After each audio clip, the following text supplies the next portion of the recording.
All right, listeners, controllers ready. We're going deep into a world of heists, horses, and open world mayhem. That's right, it's Grand Theft Auto and Red Dead Redemption time. Two franchises that really need no introduction, huh? But that's the thing about deep dives. We're here to uncover those layers, those details even die-hard fans might have missed. It's more than just racking up stars with the cops on your tail or robbing trains in the Wild West, though there will be plenty of that.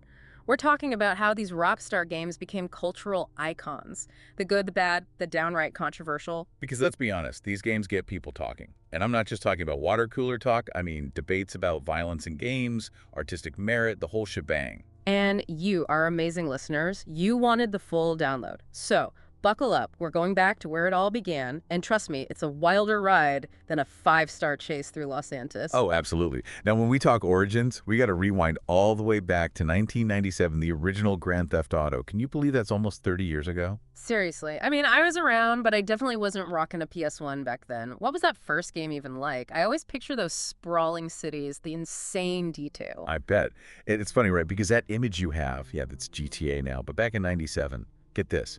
Top-down perspective, pixelated graphics, almost like playing with little toy cars. No way. So Liberty City, Vice City, all those iconic locations, they start out like that. Talk about humble beginnings. It goes to show you, even back then, even in their simplest form, Rockstar knew how to craft a compelling world. You had the freedom to explore. The criminal underworld is your playground. The seeds of everything we love about GTA were there. It's kind of mind-blowing, right?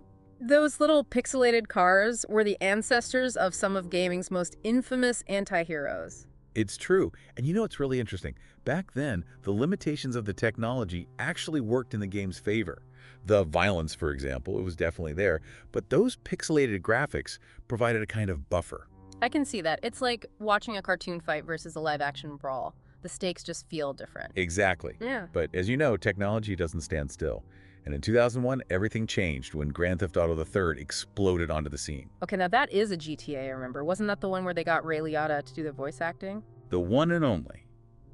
Talk about a power move. Yeah. And it wasn't just the voice acting, it was everything. The graphics were mind-blowing for the time. Yeah. Suddenly you weren't looking down at a map, you were in Liberty City, walking the streets, feeling the pulse of the city. And those radio stations, they absolutely nailed it. Every city had its own vibe, its own sound.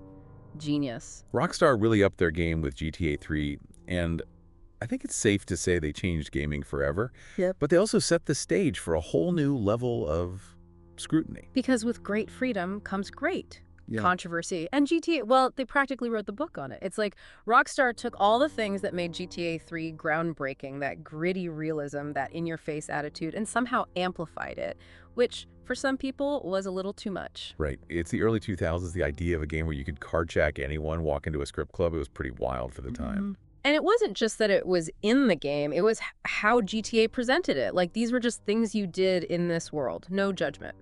And then, of course, there was a whole thing with the, well, let's just say certain interactions in the game could get a lot more controversial. Parents were freaking out. Oh, absolutely. Politicians were calling for it to be banned. You had people blaming GTA for all sorts of real-world problems. It was insane. And this is a pattern we see with this franchise, right?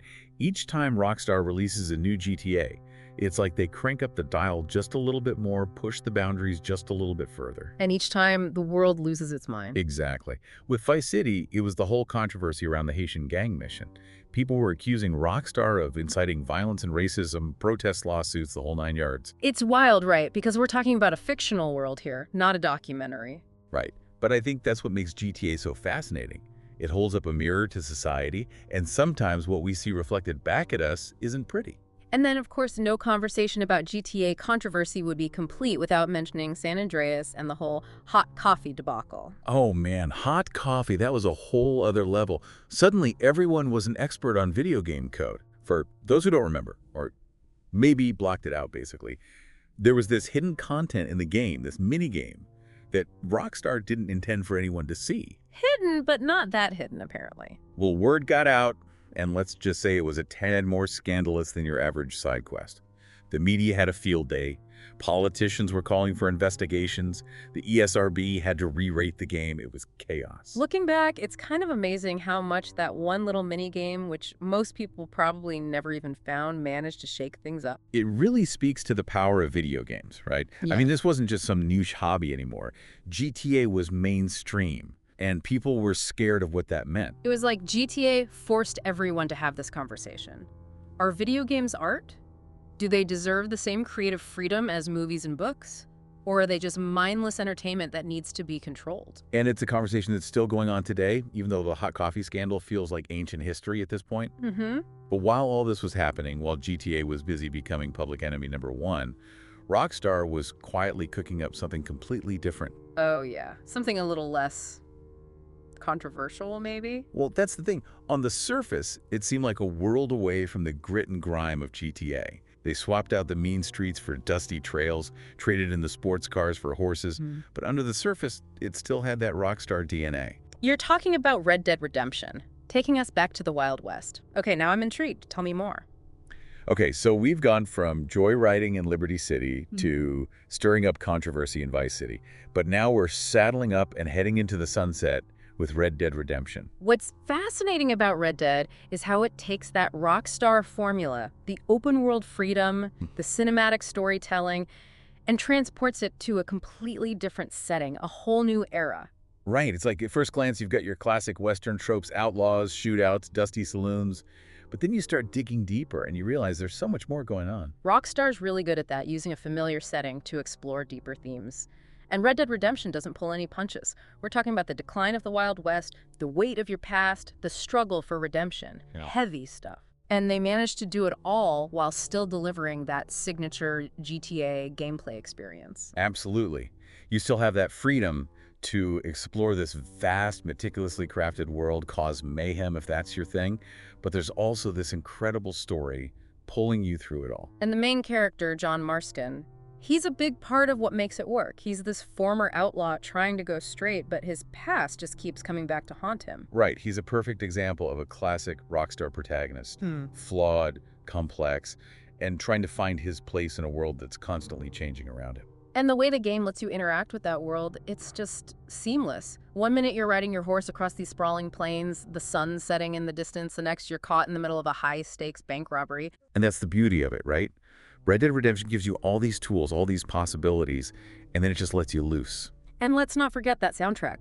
Talk about setting the mood. Those mournful harmonicas, those epic orchestral swells.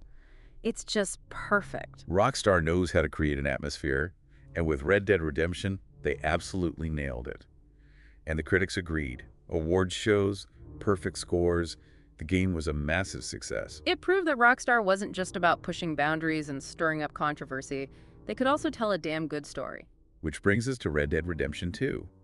If the first game was a love letter to the Western genre, the sequel was like Rockstar decided to build a time machine and take us all back to the Wild West with them. Seriously, the level of detail in that game is unbelievable. I remember spending hours just hunting and fishing, getting lost in the world. That's what Rockstar does best, creating these immersive, believable worlds. Yeah. And with Red Dead Redemption 2, they really outdid themselves. But even with all that polish, all that critical acclaim, the controversy still followed them, didn't it? Yeah, you can't outrun it, can you? The stories about Rockstar's workplace culture, the crunch time, the pressure to deliver these massive games, it definitely put a damper on things for some people. It's a shame, too, because it's like these games are all about freedom, about escaping into these vast open worlds, but the people making them were trapped in a different kind of way. It's a complicated issue for sure. Yeah. And it kind of makes you think, right? About the true cost of entertainment, about the responsibility creators have to the people who bring their visions to life. So here we are at the end of our deep dive. 2 iconic franchises, countless hours of gameplay, more than a few controversies along the way. What's the takeaway? What's it all mean? I think it speaks to the power of video games, don't you? Yeah. We love these games, we get lost in these worlds, but they also have this incredible power to hold a mirror up to ourselves, to make us think about the world around us. Grand Theft Auto and Red Dead Redemption, they're more than just games. They're cultural touchstones, they're conversation starters, and they're not always easy conversations to have. That's okay. Maybe that's the point. Maybe it is. Thanks for joining us on this deep dive, everyone. Until next time.